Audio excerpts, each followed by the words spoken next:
مجھے تو سمجھ نہیں آتی ملیت کدھر چلی گئی، دینی غیرت کہاں چلی گئی۔ ہم پتہ نہیں زندہ ہیں، ہمارا زندہ رہنا جرم ہے اگر ہم ان کی مدد نہیں کر سکتے۔ ایسی کوئی بے حس اور بے غیرت قوم بھی کبھی ہوئی ہوگی؟ ہم نے تاریخ میں بے غیرتی کی بڑی داستانیں سنی ہیں۔ اللہ تعالیٰ قرآن میں فرماتا ہے وَمَا لَكُمْ لَا تُقَاتِلُونَ فِي سَبِيلِ اللَّهِ، اب تمہیں کیا موت پڑ گئی ہے، اب کیوں نہیں لڑتے تم اللہ کے راستے میں؟ والمستضعفین من الرجال والنساء والولدان الذین یقولون ربنا اخرجنا من هذه القرية الظالم اهلها۔ پوری دنیا پر ظلم کی داستانیں ساری دنیا دیکھ رہی ہے۔ مسجد اقصی کو آگ لگا دی گئی ہے، ہماری بچیوں کو، بہنوں کو، بیٹیوں کو وہ اپنے گھٹنے کے نیچے لے کے بیٹھے ہوئے ہیں، تصویریں سوشل میڈیا پر شیئر ہو رہی ہیں، بچے چھوٹے چھوٹے قتل کیے جا رہے ہیں، کسی کو غیرت نہیں آ رہی۔ مجھے تو یوں لگتا ہے یہ ہماری نمازیں، ہمارے سجدے کیسے قبول ہوں گے؟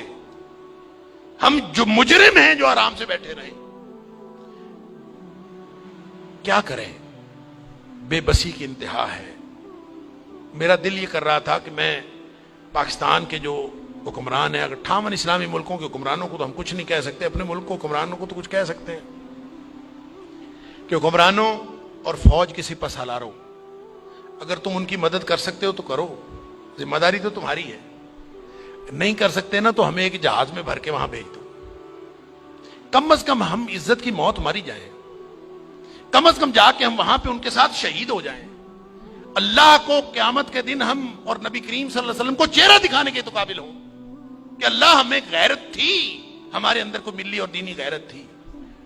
تو دعائیں ہو رہی ہیں، وہ کوئی کہہ رہا ہے کہ اللہ تو کو ابابیل بھیج دے اور ان کی مدد کر دے، کوئی دعائیں کر رہا ہے، کوئی دعائیں کر رہا ہے۔ اس طرح کے لوگوں کی دعائیں اللہ قبول کوئی نہیں کرتا۔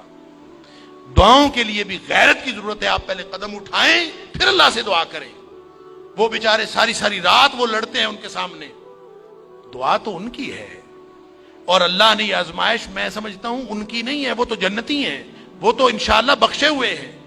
آزمائش یہ باقی ساری دنیا کی ہے، ہم ان کی وجہ سے مجرم بن رہے ہیں، اللہ تعالیٰ معاف فرمائے۔ تو یہ جب قاری صاحب پڑھ رہے تھے تو مجھے خیال آ رہا تھا کہ اللہ ان بیچاروں کے پاس طاقت نہیں ہے، وہ پتھر اکٹھے کر کے بیٹھے ہیں، توپوں بندوقوں کا مقابلہ پتھروں سے کیسے ہوگا؟